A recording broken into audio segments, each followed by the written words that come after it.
Hello, hello, hello, and welcome to another episode of the Sabrina Zohar Show. My name is Sabrina Zohar, and I am your host. Hi, babes! We got a special episode today, y'all. I'm really excited. It's something that your girl used to fucking do all the time, and you guys ask all the time. Every time I say it, you're like, wait, what is that?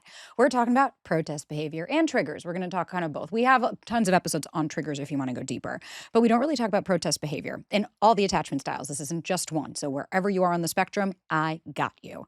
I'm so excited. Guys, as always, if you need anything, everything is at sabrinazohar.com or right here in the show notes. If you want to work one-on-one, ask a question, join a course, whatever you guys need. We're always doing new things, so join the email list, follow along on the socials.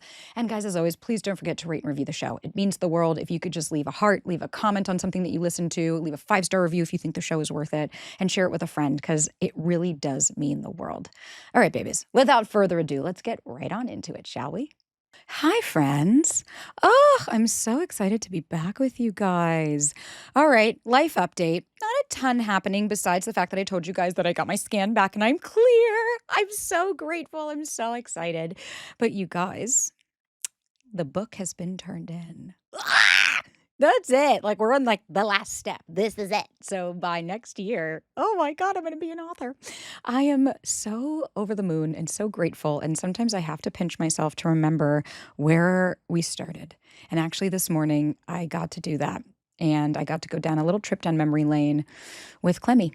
And I was looking at a photo and I was just like, scrolling through, and the photo came up of the day that I took him to the vet and found out that he had kidney failure.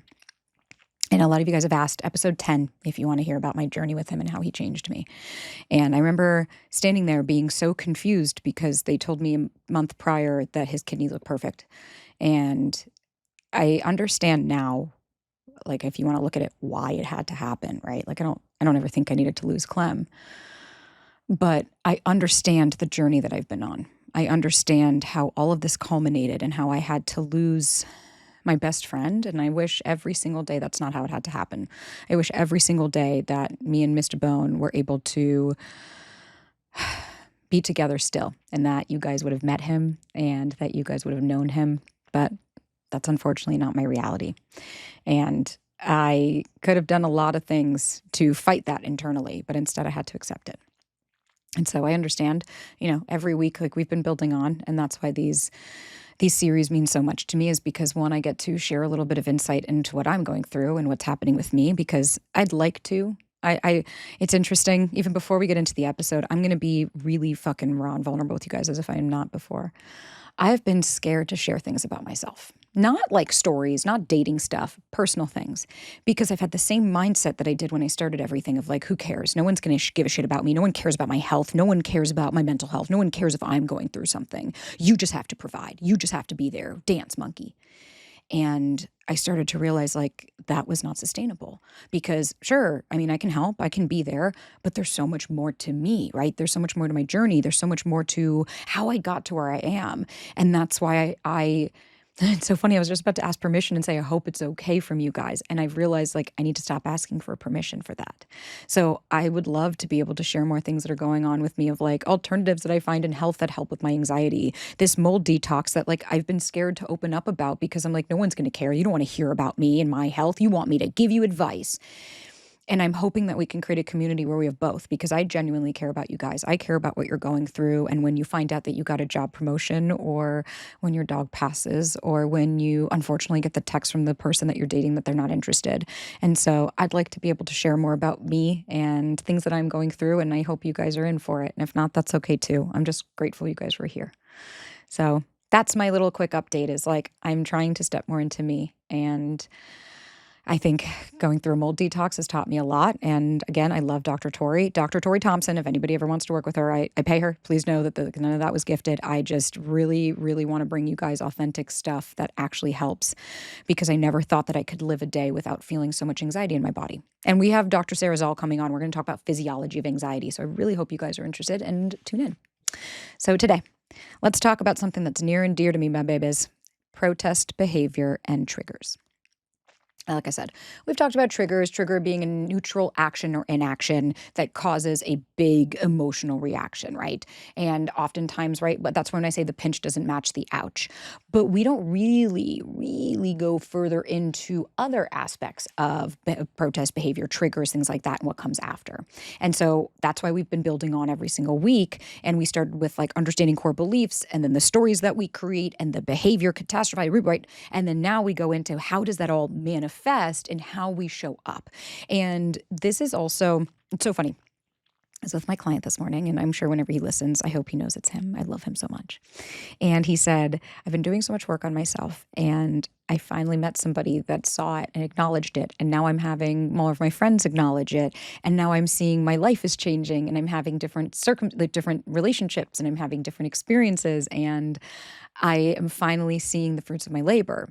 One thing that people have a misconception on with healing is as if it's just going to be this upward trajectory and you're always going to feel better and you're going to level up and that all of those things of the past go away. But life isn't linear like that. Otherwise, we would all be in a different place. The truth about healing is not that you one day wake up not feeling anxious. The truth about healing is that you understand how to live with it. You expand your window of tolerance and it's no longer holding on to your life. You have control over yours. Because now when you actually do this work, you start to realize what you genuinely have control over. Not other people, not changing your behavior to keep them, not morphing and molding to help that person not leave you. You start to realize that when you take up space, when you set boundaries, when you say no, when you do what you need to do for you, that you start to bring different people in your life who respect those aspects of you. And that is when you see your life change. It doesn't happen in these big moments in therapy. It happens in the little moments of what choices you make every single day and how the fuck you show up for you. And I was so excited when he said that because I said, that's part of it, is that when we first started, you got to say goodbye to a lot of things. You got to grieve a lot and endings but like a butterfly, imagine if they watched us in the cocoon the whole time. Then when you come out and you spread your wings, you're a different version. And protest behavior was, I was the poster child of it, baby. I was the fucking poster child. You fucking send 3 texts in a row and you're always already like composing the 4th one in your head, even though you know you look desperate, or giving the fucking silent treatment and secretly timing how long it takes them to reach out first, as if I haven't done that before. And that's what we're going to talk about. The self-sabotage, the self-protection, the shit you do when your nervous system thinks you're being abandoned. Once you see the patterns, it's really hard to unsee them. And that to me is where the change becomes real and very possible. And for me, what really changed my life. I used to exhibit the classic protest behavior. And it's interesting because when I posted this on Insta, so if you guys don't follow along the Sabrina Zohar show on Insta, I do question boxes like most solos, unless I already have, enough from another. But I do question boxes and I do them for 2 reasons. One, I take AMAs, what you guys ask, even if I don't answer them on there, and I create episodes based on how many people wrote in about certain things. So there is actually a method to the madness of what I do. But second, it really is interesting to see where you guys are. It's really interesting to see what questions you guys have. And when I put on there, I was like, examples of protest behavior might be shutting down, blah, blah, blah, and overtexting. I can't tell you how many responses I got of like, wait, overtexting is a protest behavior? I didn't know. And it's like, oh, don't worry. I got you, baby. Because I was the queen of it. I sent 173 texts to somebody who didn't want to fucking date me anymore. So why do you do it? When your brain perceives a relationship threat, it triggers the fight, flight, freeze, fawn. So you go into dysregulation. Then there's something called the behavioral activation system from Gray in 1990. And just side note, I have really been actively trying to find you guys new studies, new data, new things. So even if a title looks familiar and you're like, this bitch has done this before, please know it ain't going to be repeated. Maybe obviously isms of me will get repeated, duh, right? Like I'm a human, it's who I am. But for the most part, I'm really actively trying to find us different studies. And I am hoping you guys are enjoying this because it helps me to evolve as well. This episode is sponsored by Curlsmith. Growing up, I never really had anybody that taught me how to embrace my curl. And that wasn't until I found Curlsmith. Oh my God, it honestly changed everything. It was the first time a brand really understood not just my curls, but my whole curl journey.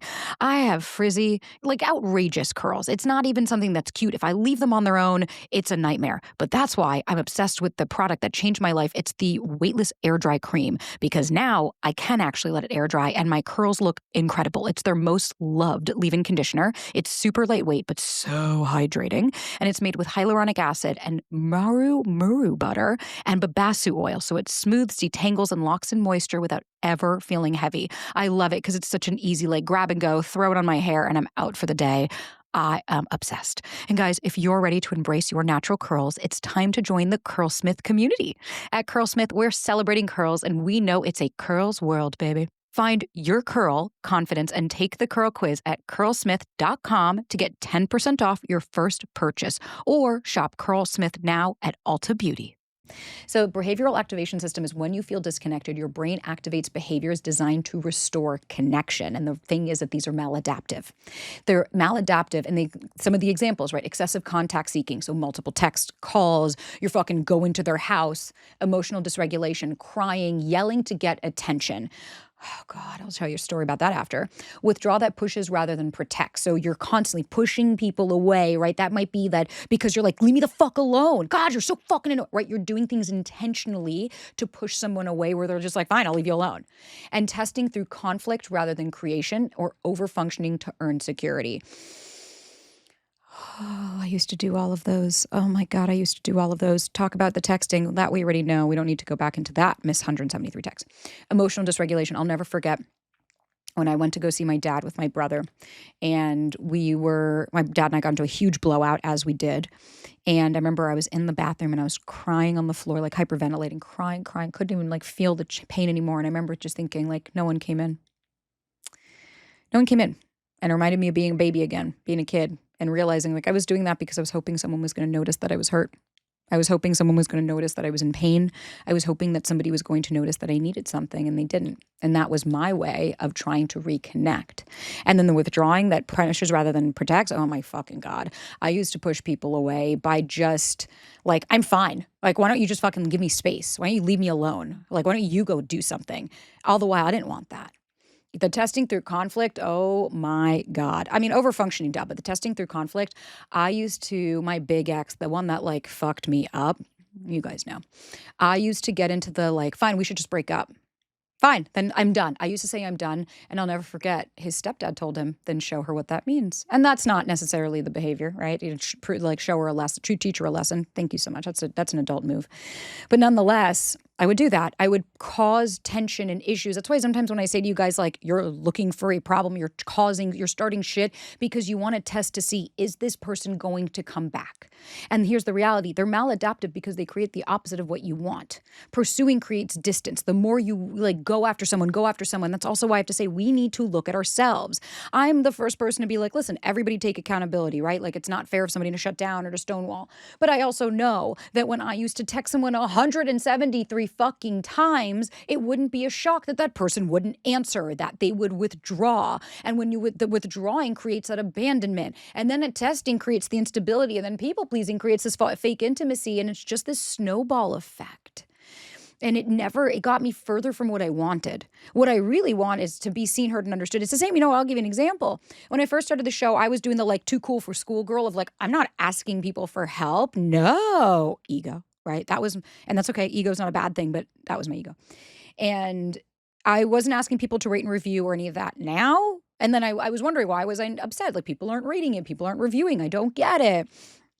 I have no problem asking for what I need now. And here's the reminder yet again. If you haven't rated and reviewed the show, all I ask is please do that and support our sponsors. Please, please, please. But really, just rate and review. But how would you guys know what it is that I need? And especially if you're like, oh, I didn't know this. Why didn't you just ask? Well, we're learning, right? And that's okay.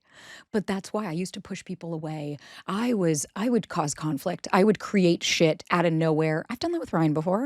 I'm not going to lie. Even sometimes, I remember once he even said to me, he was like, I'm convinced you're looking for a problem. He's like, what did I say? Everything he said, I was like, oh, really? Now I'm looking for a problem. And he was like, babe. He was like, what do you want me to do with this? And it snapped me out. All of a sudden I was like, I'm so sorry. I was like, I'm sorry. I'm trying to cause shit. I think I just needed to know that you cared. Didn't mean he did anything wrong. That was a me thing. So let's talk about the attachment styles and how each one can create very specific maladaptive behaviors. You probably already know. Anxious attachment, protest escalation. So tons of texting, calling. It's emotional flooding in conflicts, like right? The crying and the hyperventilating and the I can't breathe and I'm not okay, right? And it's just like, I'm so angry. Everything is these big emotions.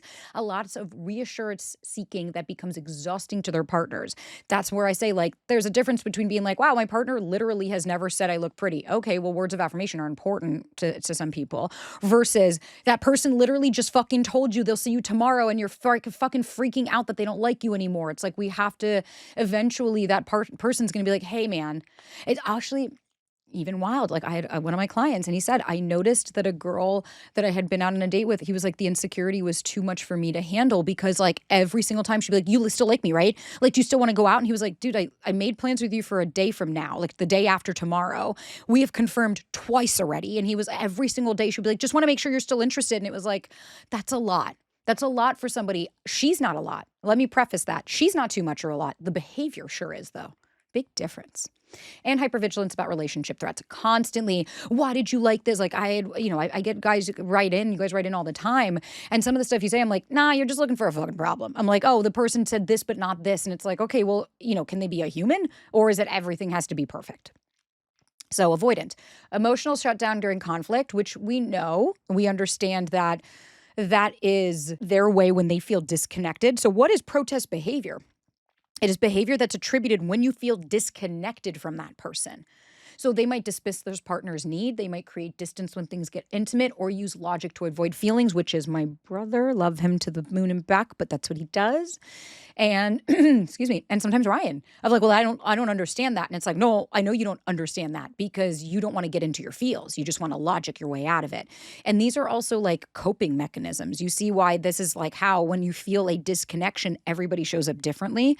Anxious people show up differently than avoidant people. Then we go into disorganized. It's unpredictable. Sometimes they're very loving and then they can be very fucking cold, right? It's that push-pull, that really hot, really cold, create chaos to feel like they're in control. That was the guy I dated in Utah that I talk about all the time that would just like start stuff because you're like, you just want to make sure that you're controlling this, we're at the speed of which this is. Alternating between chasing and running. That's why I'm also saying like, it's not like one person is this and the other I'm like this. It's like this is the trauma is within the attachment style. That's what makes it not just anxious or avoidant. It's what makes it both, that fearful avoidant, right? If we're going to go dismissive or fearful. And then the inability to self-soothe consistently, which I would say a lot of the attachment styles have. They might have worked in childhood, but they become the poison in your adult relationship. So I want to talk about the 4 main types of protest behavior. Like actually what does it look like?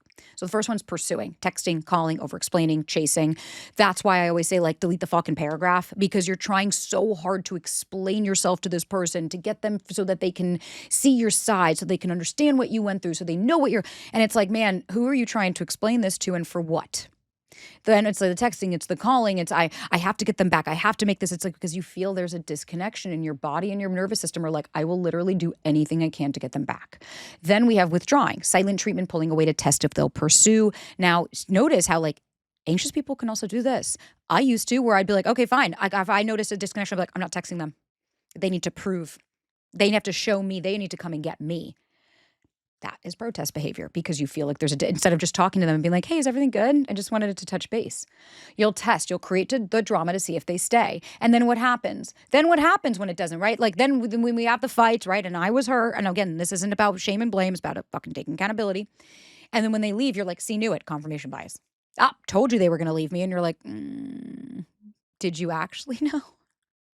And then the last one is people pleasing, overfunctioning to earn security. And that's where I'm like, then you go into the fawn response of like, I'll do anything I can to keep this person. And also emotional escalation, getting bigger with emotions to get attention. That's why I was talking about like the hysterics and the crying and the screaming where it's like, okay. So let's go over the first one, the pursuing over texting. So the pattern is like when you feel disconnected, you increase contact to restore the connection. More texts, longer explanations. You're trying to fix things through communication with the other person. But let me ask you, when has more ever really helped? The science of it is intermittent reinforcement. Sometimes when they respond positively, which will reinforce the behavior of like, see, look, they didn't leave.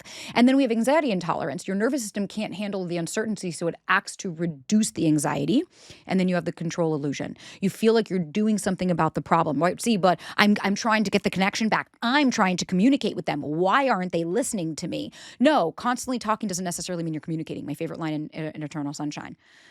That doesn't mean that you're communicating with them. That might just mean that you are dumping onto them, you're projecting onto them, that you're throwing pasta. I've seen some of the text messages, especially mine in my anxious day, where it's like there was no through line. It was just throwing things out and then you wait to see what sticks. I remember those days where you get one text and you're like seething at that point because you're like, you didn't answer the other ones. Yeah, but it wasn't necessarily helping. This episode is sponsored by Nutrafol. We all know I don't go a day without taking my Nutrafol. I am obsessed. My hair was shedding all over my house. It is such a problem. Even tech guy was like, girl, what is going on? And it wasn't until I started taking Nutrafol that I started to see so much change. My hair wasn't thinning. I wasn't shedding as much. I just wasn't having hair issues, which has always been so incredible for me. And as you guys know, my hair is my thing. And I love Nutrafol because they have a proactive approach. So they really target root causes instead of just putting a Band-Aid on it, which we love. And it's clinically tested without compromising sexual performance either. And all you have to do is take 4 pills daily with a meal. That's it. My favorite is that Nutrafol is the #1 dermatologist-recommended hair growth supplement brand trusted by over 1.5 million people. You can see thicker, stronger, faster-growing hair with less shedding in just 3 to 6 months with Nutrafol. For a limited time, Nutrafol is offering our listeners $10 off your first month subscription and free shipping when you go to Nutrafol.com and enter the promo code Sabrina. You can feel great about what you're putting in your body since Nutrafol hair growth supplements are backed by peer-reviewed studies and NSF Contents certified, the gold standard in third-party certifications for supplements. Find out why Nutrafol is the best-selling hair growth supplement brand at Nutrafol.com, spelled Nutrafol.com, promo code Sabrina. That's Nutrafol.com and the promo code Sabrina.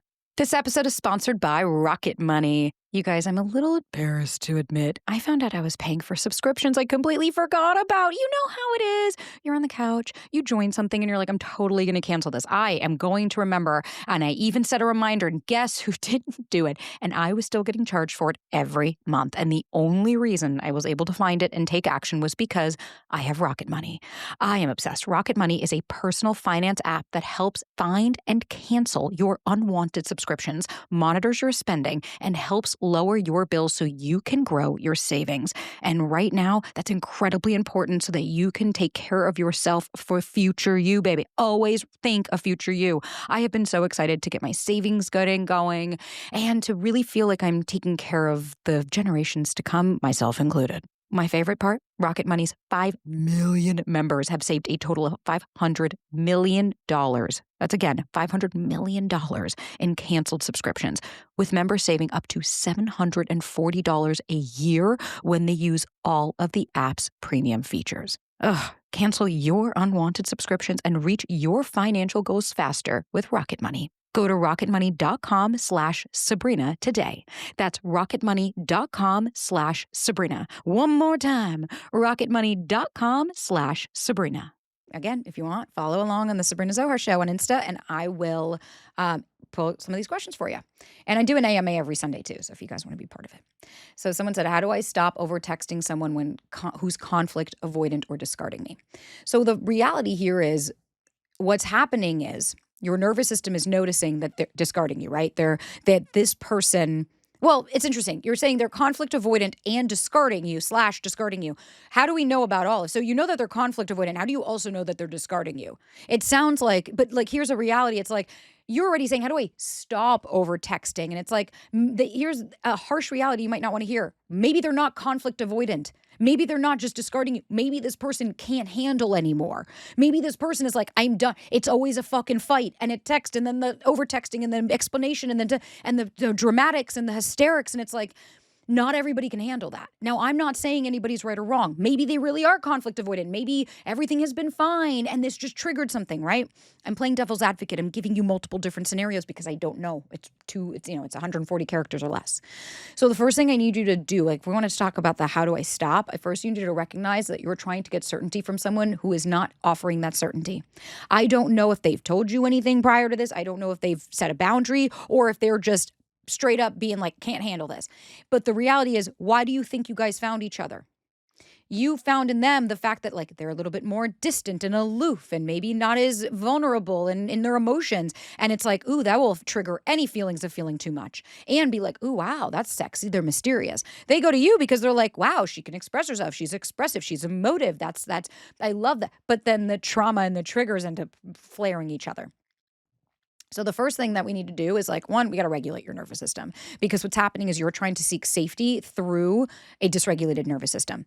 It is not going to help. And what I did, like I would go for a walk, I would text a friend. Like I was a big on setting a rule. Like I get one text response, that's it. If obviously it needs more than that, maybe 2 or 3 total, it depends on what you're saying. But for the most part, it's like, because the reason I say one text response is because when you're manic, you'll have 80. When you sit down, you've regulated, you're back in your body. You have to remember, you don't owe anybody a response in any specific time frame. And that's something that I think I'm probably going to get yelled at for saying this, but I don't really give a shit. No one is owed your time and a response, and you are not owed anybody's response in a specific time frame. Some people need time to process. Some people are working, are doing things, are not by their phone, and just because you deem that you deserve a response then doesn't mean that they owe that to you. I'm not saying that within a couple of hours or within a little bit of time that they can say, hey, I will get back to you, or hey, I just stepped out of a meeting, or hey, I need a minute to think about this, I will get back to you tomorrow. But you're allowed to put your phone down and say, I'm going to go for a walk right now before I even respond to this person because I want to rip their fucking head off. But instead, I'm going to regulate. Then I can come back from a place of choice. That's also why I'm like, stop having this shit via text. But anyways, here we are. We're going to have these conversations via text apparently, because here we are. So the next thing is, when you want to text, write it in your notes first. But I have my breakup text with Ryan in my notes because I wasn't sure. I was tricking myself. And then I want you to ask yourself, what am I really trying to get from this text? Typically speaking, it's reassurance. That comes from you. Because if you're like, well, I want to know that they're still here. Okay, well, me trying to get that validation from them isn't going to change the fact that I'm scared that they might leave me. Is it really about the fact that I need to find out that they're not going to leave? Or is it about the fact that I'm uncomfortable with that space and silence? Start to get curious. All right, next question. Is it breadcrumbing if I ask them questions and they don't reciprocate? It might not necessarily be breadcrumbing, because we don't know how this person, I've met so many people, not just men, right? Women as well, that don't ask any questions back. It's kind of wild to me. That doesn't necessarily mean they're breadcrumbing you. Now, it could mean that it doesn't work for you. That's it. Because then you can stop questioning, asking questions to create the engagement. Then if they don't match that, they don't reciprocate, right? If they don't try to pick back up on it, there's your fucking answer. There's your answer. So I would notice when you're doing that emotional labor and you're trying to overperform to keep it going. And I used to do that with guys because I'd romanticize their unavailability. I would romanticize and be like, oh, he's just super quiet and mysterious and I just need to get that out of it. It's like, no, that person wasn't reciprocating and wasn't that interesting. You don't need to elevate it. You can stay where you could be in that same level of like, okay, well, if they're not going to ask me any questions and we're just sitting here, it's like, then fine. I've done that to Ryan where I'll be like, how does that feel? And he'll look at me and what? And I'm like, I've asked you 7 questions in a row and you haven't asked me one. How does it feel to now sit in silence where you don't feel like someone's getting interested in you? Use the responses as their information, not as a problem to solve. And then the last question, how can I stop text bombardment and over-explaining to my boyfriend? Well, you're using text to regulate your nervous system instead of actually regulating it. It's kind of back to that question we answered before. I got to do something for you. Maybe that means taking a couple of deep breaths and just asking, like, am I texting to connect or to calm my anxiety? If it's anxiety, literally, I want you to do anything else for 10 minutes. Then, because if you do text, again, 1 text per person, per message, but per person in that example. So some common examples here might be that you send multiple texts when they don't respond quickly. You're going to over-explain after conflict or any misunderstanding. You constantly follow up on plans repeatedly because you're scared they're going to forget. You're apologizing excessively for normal behavior. Again, before sending any of that, I want you to say, am I sending this to connect or to manage my own anxiety? Okay, second behavior, withdrawing and testing, which I was the queen of. The pattern here is when you feel insecure, you pull away to see if they will pursue you. And if they care, they'll come after you. And if they don't chase it, see, look, I knew it. They don't care. That's why when it's like, they always come back, all of a sudden we're like, see, that's because they care. And it's like, no, maybe it's also just because you're easy access. Sorry, they don't always come back. So the signs, protest through withdrawal. Attachment systems use distance to signal distress. So there's something called the testing theory. People unconsciously test partners to confirm their fears. And then you have self-fulfilling prophecy. Withdrawing often pushes away the very people you want to pursue you. And then what ends up happening? And then you're a self-fulfilling prophecy. So some questions I got. I freeze when I get triggered and just cut contact, allowing them to assume whatever they want. How do I stop? Well, your nervous system is going into a freeze mode. And so I'm glad you guys ask these questions because it shows that no one's a bad person. So when you feel the urge to disappear, I need you to maybe even set a timer for 20 minutes and tell them, I need to take time to process this. Can we talk in 20? I'm literally setting a timer. You don't have to set a timer if you don't want to. Give somebody a clear wrap of like, I need 30 minutes. I need 20 minutes. Can I call you in an hour? Like, please just give me a minute. Then what are you going to do with that time? Use that time to figure out what you're actually feeling, not what you think they did wrong or what you think that you are doing wrong. I want you to tap into like, well, what's coming up for me? I'm feeling like I'm not really feeling heard. Okay. It's not about them doing anything wrong. It's I don't really necessarily feel like I'm heard. Or I feel like I'm being villainized. I don't feel like you're literally listening to me. Then you come back with that. I felt sad when you said this. Can we talk about it? We have to find ways, because the whole thing is it's when you're disconnected, it's coming back to connection. And again, take the time you need. It might be a day, and then that day turns into half a day, and then the half a day turns into an hour, and then hour turns into 20 minutes, and then you don't need the time. Ryan and I used to need more time, and now we don't. Now we're able to talk about things 5-10 minutes, right? Like I've gotten upset. I've walked upstairs 10 minutes later, he comes up, and you know what? That was me doing protest behavior. I did. I stormed off. I said, fine, fuck it. And I stormed off, and he came up and he was like, I felt very abandoned then. And he was like, I was like, I was hoping you were going to come after me. I wanted you to come and reassure me. It's very human. You're also dealing with shit. So another question was how to cope with ghosting and silence and avoidance. Well, when someone withdraws, your impulse is going to be to pursue. So the first thing I want you to do is recognize their withdrawal might be their protest behavior and maybe not even about you. Or maybe it's just that they're not feeling it. They don't know how to deal with conflict, right? You see how the why doesn't really matter. When we intellectualize, you're not actually able to implement. So why? I don't think you need to figure out the why. Give them the space without it meaning anything about your worth. You don't have to make it mean anything about you. You get to choose that. You fill in the blanks. No one came to you and was like, I'm ghosting you, by the way, because you're a piece of shit and you're not good enough. Thanks so much. Very rarely is that the case. It's usually because they're like, oh, I don't know, I just wasn't feeling it. Or I'm scared to, I don't know how to say it. I can't tell you how many times people are like, ghosting is easier. And you're like, yeah, okay. And now I want you to focus on what you can control, your own response, not trying to manage their emotions. You cannot try to do that. And ways that this starts to look, you go silent after you feel hurt. I do that all the time. Not responding to texts to see if they care. Canceling plans to test their reaction and be like, are they actually going to give a shit? Emotional unavailability after intimacy. I want you to start to ask yourself, am I pulling away to protect myself or to get their attention? Doesn't matter where you land. All right, the next one, emotional escalation and getting bigger. So the pattern here is when feeling unheard or unseen, hi, what? Is that not me or anything? You'll escalate emotionally. Like you cry harder, you get angry, you become more dramatic to get their attention and care.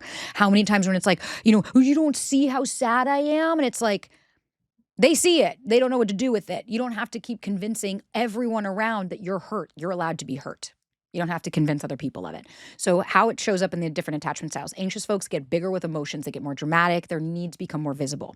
Avoidant shut down, then explodes when overwhelmed. That's why sometimes you might see the avoidant go like after a while, like pop off, because then when they get like so overwhelmed, they just freak out. And then the disorganized is unpredictable emotional responses that they can't regulate as consistently. So some of the questions you guys asked, which I like the structure. It's fun. I'm able to give you some knowledge and then some questions. What to do when they get triggered by your protest behaviors? Well, now you're in a trigger cycle. So now you see how it's like trigger and trigger and trigger and trigger. So the first thing, take responsibility for your part without defending it. I realize my behavior triggered you. That wasn't my intention. Then you can, right? So I realized that when I got really big, that triggered that you got really small. And I'm so sorry. That wasn't my intention. I didn't mean to scream at you. Then you can say, what do you need to feel safe? It's really important because both of you guys are deserving and worthy of feeling safe. Maybe it's, I realized when I shut down, that triggered you to feel abandoned, and that wasn't my intention. And then I want you to now commit to using different strategies when you feel that way again. This episode is sponsored by Branch Basics. As you guys know, I'm on my mold journey and I have been getting rid of so many products. I am going the non-toxic living route and I'm loving it. But you know the swap that most people don't think about? Your cleaning products. Let me ask you, have you ever gotten a headache after scrubbing the bathroom? That's not just a strong scent, that's actually a red flag because even those products that look clean or natural often contain ingredients linked to hormone disruption, skin irritation, and respiratory issues. And in the US, cleaning brands aren't even required to list all of their ingredients. This is exactly why I have made the switch and why I am so excited. And that's why 3 women created Branch Basics, a human-safe, plant and mineral-based cleaning concentrate that works on just about everything. We use it for literally everything in the house, like whether that be cleaning countertops, cleaning the bathroom, cleaning the sink, you name it, I'm using this. And I love it because it breaks down to just about $3.25 per bottle, because when you purchase the starter kit, you get one big bottle of concentrate that makes 13 bottles of cleaner. Sign me up. All right, y'all. Head to branchbasics.com and use code Sabrina15 for 15% off your starter kit. Again, that's Sabrina15 for 15% off your first order of a starter kit. I'm scared I'm going to sabotage something amazing just because I'm anxious. Help! Well, your fear of sabotage is actually going to cause you to sabotage. That's protection. So the first thing that we want to look at is, what are you scared of happening? What are you scared of happening? We have to start to look at, and it's like, what is this quote unquote sabotage behavior? How do you think it's trying to protect you? And you might say it's not. Okay, it's maladaptive. How do you think it's trying to protect you? Well, I act out big because I'm scared they're going to leave me. Okay, so you think that this is how you're going to keep them. Okay, that's okay. And so maybe a way that you can talk to them is like, tell them directly, I really like you and I'm scared that I'm going to fuck this up. And if they're like, okay, like I've told that to Ryan, where he even told me that. He was like, I'm crazy about you. And he was like, but I'm scared when you really get to know me, you're going to leave me. And I was like, can you tell me more? And then maybe you can ask for what you need instead of testing them, of like, I don't need to wait to see if you're going to text me. I would love for us to just have a daily phone call. Does that work for you? Someone that cares for you and who's right for you can handle the fact that you're a human. But you don't need to start fucking picking fights when shit feels good because you're like, oh, I want to test this fucking connection. You don't have to create jealousy scenarios of like, oh, that guy thinks I'm attractive. Or, you know, I had somebody write in like, or we entered on in the trenches, like baiting someone of being like, they're really pretty, they're really pretty. And then when the person says like, they're pretty, you're like, what? How dare you? And it's like, oh, y'all, that's really fucking exhausting. You don't need to bring up past issues that are unrelated to conflict. You always do this. Last week you did this. You're like, what the fuck? What does this have to do with it? And do not make threats to leave to see their reaction. I used to do that all the time. Fine, I'm done. I'll leave. I'll go. And then they're like, okay, see ya. I want you to ask, am I trying to get reassurance or am I trying to create drama that feels like connection? And then let's go into our last one, people pleasing or overfunctioning, which we are all been there, done that. When you feel insecure, you become hyper accommodating. So you're going to manage their emotions, you're anticipating their needs, and you're being perfect to avoid abandonment. Everything is the cool girl, right? I'm the cool girl or guy. So the fawn response, as you guys know, trauma response where you avoid conflict by being useful. My mama even used to say, like, she would come and she'd be like, what can I do? I want to be able to give back. And I'm like, how about you just here? You don't have to be useful. So in codependency research, taking responsibility for others' emotions to feel safe in relationship is codependent. And then we have something called emotional labor. It's overfunctioning prevents authentic relationship dynamics because it's not balanced, it's not equal. One person's doing everything. I would like someone that reassures me when I need or when I did a mistake. That takes the load off me. Yeah, but you want them to manage your emotional regulation and starting learning to self-soothe. I'm sorry, but that's a parent-child dynamic instead of a partnership. It is not someone else's job to tell you you did a good job. You're a good girl or boy. You did okay. I'm sorry, but like you need to learn how to emotionally regulate, and that's okay, right? That's why we have we had the course, right? By the time this comes out, it's gone. That's why we're going to have more courses, but the foundation course goes over this. And that's why I have a free guide in the bio, and I have episodes on regulation. Like, it's a matter of, at this point, if you guys are going to use it. At the end of the day, listening to every podcast isn't what's going to change this. What's going to change this is you making changes in your life and you making choices. We'll start with regulating. Okay, another question. How to communicate instead when you feel you're being too much because of your issues. Again, you're trying to manage their perception of you instead of addressing the actual needs. People pleasing makes you feel like you need to be less because it's also being less authentic. And if you're feeling, oh, I'm always too much, like that's projecting onto them. You're projecting onto them how you're feeling internally. But you being too much, let them tell you that. Let this person tell you, hey, what you're asking me is too much. Your request is too much. Talk about it. Hey, are you okay with the way that I'm coming up? Get curious and talk about them. Some examples of this are always being available even when it's inconvenient, right? This person's like, hey, you up? And you're like, yeah, I'm on my way. And it's like, you didn't want to get out of bed and go. Suppressing your needs to avoid conflict. No, I don't want to say anything. I don't want to be too much. It's fine. I'll just go.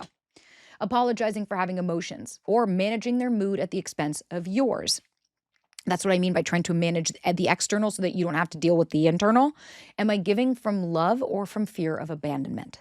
I want you to start to ask that, because what happens is we get into this protest behavior cycle that can become quite vicious and they start to feed on each other. So at first you might feel insecure. which we all do, but then you try to protest. Then you get negative response. Then you feel even more secure. Then you escalate protest behavior. So maybe an example might be like you feel really disconnected, so you send multiple texts. Then they pull away. Then you feel even more disconnected. Then you send even more texts. Each protest behavior confirms the fear that you were trying to solve. And honestly, like we talked about earlier with intermittent reinforcement, it becomes an addiction. Because sometimes those protest behaviors work. They respond, they chase, they give back, so you'll keep doing it. And that schedule, that reward schedule makes the behaviors highly addictive. It's like gambling. It truly is like gambling. But at the end of the day, you're not broken. You're speaking a different emotional language than the other person that you're trying to reach. The problem isn't that you have needs and we need to let go of that. It's that you're using strategies from when you were powerless to get your fucking needs met. It's not an issue of having them.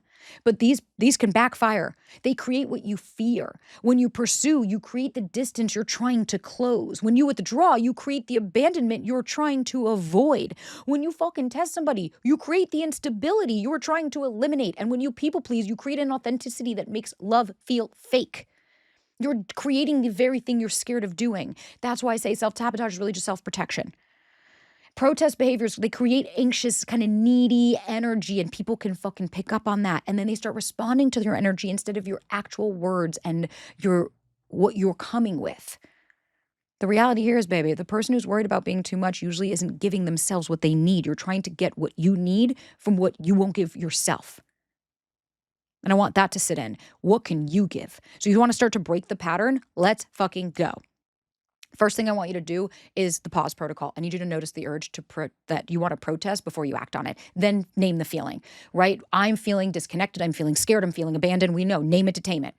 Then you can start to go, what do I actually need right now versus what protest behavior feels more urgent? And then you can choose either direct communication, self-soothing instead of protesting. Maybe you can also share that with your partner. Instead of protesting, like, I'm feeling disconnected from you. When you're available, I'd love to talk. Instead of withdrawing from this person, I'm feeling really hurt about earlier. Can we talk about this later when you have time?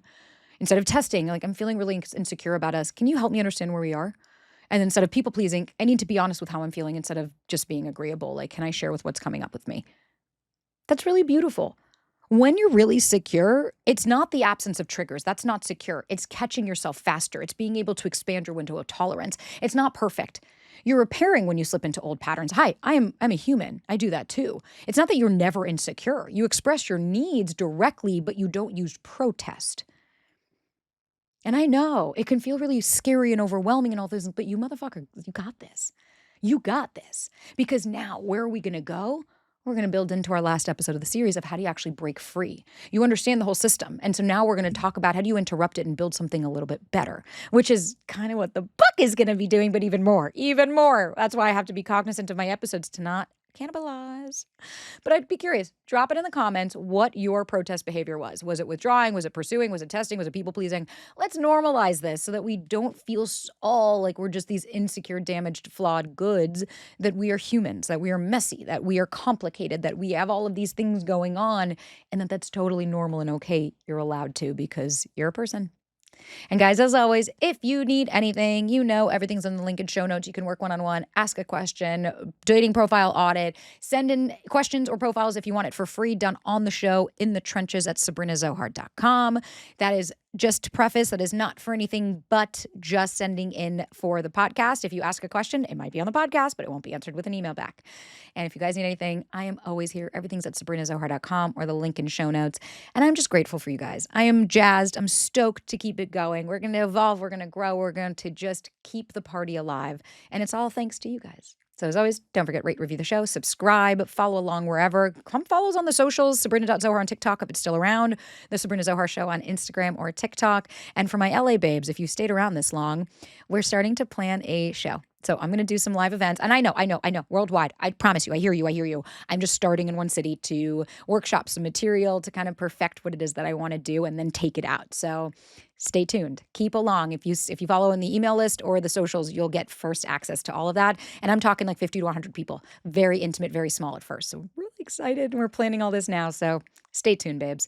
But thank you. Thank you for allowing me to show up every day. Thank you for allowing me to be vulnerable. And thank you for listening to all the stuff I go through and caring, because it really is how we can grow this community and continue to be there for each other. So Without further ado, that's not it. So babies, until next time.